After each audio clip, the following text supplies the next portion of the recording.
കേരള സംസ്ഥാന യുവജനക്ഷേമ ബോർഡ് സംഘടിപ്പിക്കുന്ന സംസ്ഥാന കേരളോത്സവവുമായി ബന്ധപ്പെട്ട് കോതമംഗലം നിയോജക മണ്ഡലത്തിലെ തദ്ദേശ സ്വയംഭരണ സ്ഥാപനങ്ങളിലെ ക്ഷേമകാര്യ സ്റ്റാൻഡിംഗ് കമ്മിറ്റി ചെയർപേഴ്സൺമാർ, CDS ചെയർപേഴ്സൺമാർ, CDS മെമ്പർമാർ, അസിസ്റ്റന്റ് സെക്രട്ടറിമാർ എന്നിവരുടെ യോഗം കോതമംഗലം PWD റെസ്റ്റ് ഹൌസിൽ ചേർന്നു. കോതമംഗലം MLA ആന്റണി ജോൺ അധ്യക്ഷത വഹിച്ച യോഗത്തിൽ യുവജനക്ഷേമ board vice chairman S. Satheesh കേരളോത്സവവും അനുബന്ധ പരിപാടികളും വിശദീകരിച്ച് സംസാരിച്ചു. ഈ കേരളോത്സവവും മയക്കുമരുന്നിനെതിരെയുള്ള വലിയൊരു ക്യാമ്പയിനായി മാറണം എന്നാണ് നമ്മൾ കണ്ടിട്ടുള്ളത്. നോ പറയാൻ മയക്കുമരുന്നിനോട് ചേർത്ത് നിർത്താൻ നമ്മുടെ നാടിനെ എന്ന ക്യാപ്ഷൻ ഉയർത്തിക്കൊണ്ടാണ് ഇത് നടക്കുന്നത്. കേരളോത്സവത്തിന്റെ ഉദ്ഘാടന വേദി ഉൾപ്പെടെ മയക്കുമരുന്നിനെതിരെയുള്ള പ്രതിജ്ഞ ഉൾപ്പെടെ എടുത്താണ് നമ്മൾ പരിപാടിയിലേക്ക് കടന്നു പോകാൻ പോകുന്നത്. അതിന്റെ മുന്നോടിയായി 7-ാം തീയതി ഉദ്ഘാടനത്തിന് മുമ്പുള്ള തലേ ദിവസം 7-ാം തീയതി എല്ലാ വിഭാഗം ആളുകളെയും കൂട്ടിയോജിപ്പിച്ചുകൊണ്ട് മയക്കുമരുന്നിനെതിരെയുള്ള ഒരു കൂട്ടയോട്ടം പോലെ നഗരത്തിനകത്ത് നടത്തണം എന്ന് നമ്മൾ തീരുമാനിച്ചിട്ടുണ്ട്.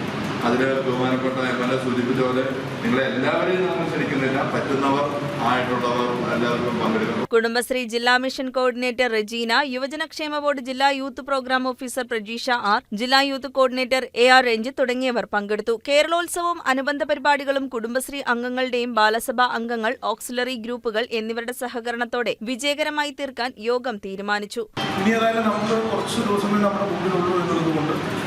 ഒരു കൃത്യമായ രൂപരേഖ നിങ്ങൾക്ക് കിട്ടിയിട്ടുണ്ട്. നാളെയും മറ്റന്നാളും ഒക്കെയായി താഴെ തലത്തിലുള്ള യോഗങ്ങൾ കൃത്യമായിട്ട് ചെയ്യും, കൃത്യമായിട്ട് വിളിച്ചു ചേർക്കും. അതിന് ജില്ലാ ബ്ലോക്ക് തലത്തിലുള്ള ഉദ്യോഗസ്ഥരുടെ അടക്കം എന്തെങ്കിലും സഹായം വേണമെങ്കിൽ ആ സഹായം കൂടി അഭ്യർത്ഥിക്കുകയും അതോടൊപ്പം തന്നെ ഓരോ തദ്ദേശ സ്വയംഭരണ സ്ഥാപനങ്ങളുടെ അധ്യക്ഷന്മാരും അവിടുത്തെ ക്ഷേമകാര്യ സ്റ്റാൻഡിംഗ് കമ്മിറ്റിയുടെ ചുമതലപ്പെട്ട അധ്യക്ഷന്മാരും ഉൾപ്പെടെ മെമ്പർ സെക്രട്ടറിമാരും അടക്കം CDS ചെയർപേഴ്സൺമാരും ഒക്കെ അതിൽ ഒരു നേതൃത്വപരമായ പങ്കുവഹിക്കാൻ കഴിയുന്ന നിലയിൽ ഇടപെടണം. News desk KCV news.